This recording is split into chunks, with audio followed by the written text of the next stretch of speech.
Behind me is an Orbitor 1 pinball machine, a machine that defies all pinball conventions and is an anomaly among pinball machines, and a rarity.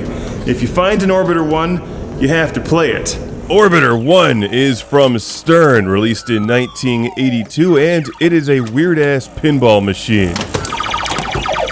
It's unlike anything I've ever played before, because the playing surface moves and bends and curves like the surface of a planet or asteroid or moon, which causes the ball to roll around in very erratic and bizarre ways. Here's a close-up look at the playing field, and if you look closely, you may be able to tell that the surface is a giant transparent piece of molded plastic sitting on top of the cratered surface.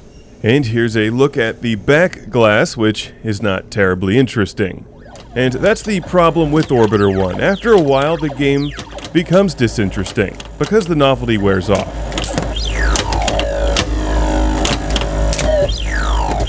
But that doesn't mean it's bad. In fact, it's a lot of fun for a few games, because Orbitor 1 is extremely unique. I mean, how many pinball machines let you do that? The problem with Orbitor 1 is there's not much to do. There's very few targets, and even with the cool spinning bumpers, you'll spend most of your time trying to get multi-ball and then just keeping them in play for points. That's it, that's the entire game. But it is fun for a few games. It just doesn't have a lot of staying power.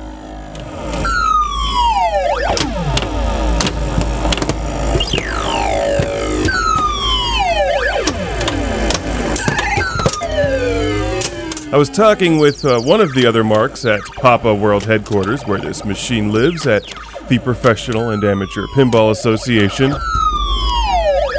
And we agreed that Orbitor 1 feels like a pinball machine designed for bars to attract drunk people.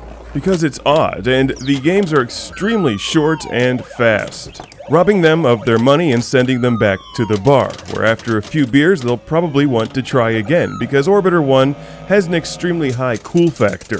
Orbitor 1 is like the pinball machine equivalent of a bad 70s or 80s science fiction movie. It's not good, but it's strangely compelling and keeps you coming back for more.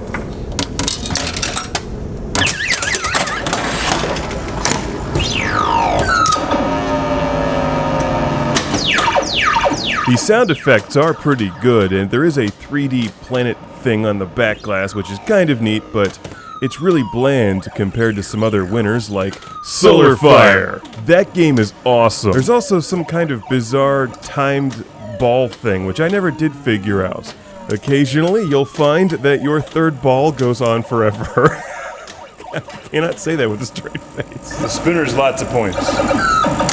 Originally, I thought those bumpers were magnetized, but they're not. They just spin really quickly. The top one moving clockwise, the bottom one going counterclockwise. It's an unpredictable game, to say the least, but it has a unique charm, because there's no other game like Orbitor 1.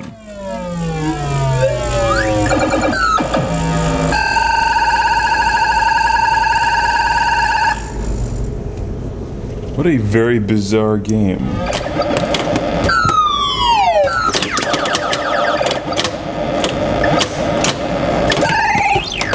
Orbitor 1 is not a pinball machine that I would recommend for a home collection. For starters, I have no idea how much it would cost to replace or custom build that giant molded piece of plastic, if that ever breaks.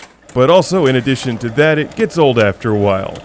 And I don't find it nearly as addictive as others like TX Sector, Solar Fire, Tron Legacy, or even some really old school ones like 2001. Orbitor 1 is the game I play occasionally every time I'm there and then move on to something else, like Dig Dug.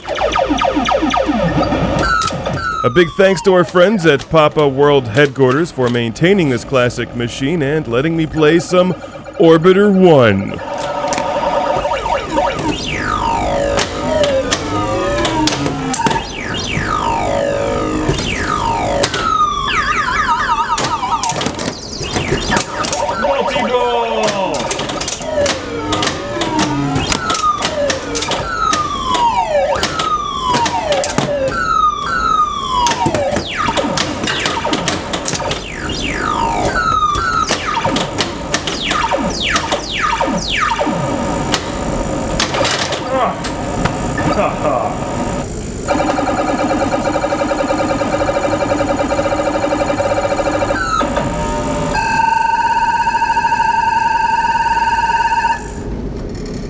Orbiter 1 is the pinball machine that's drunk even when you're not.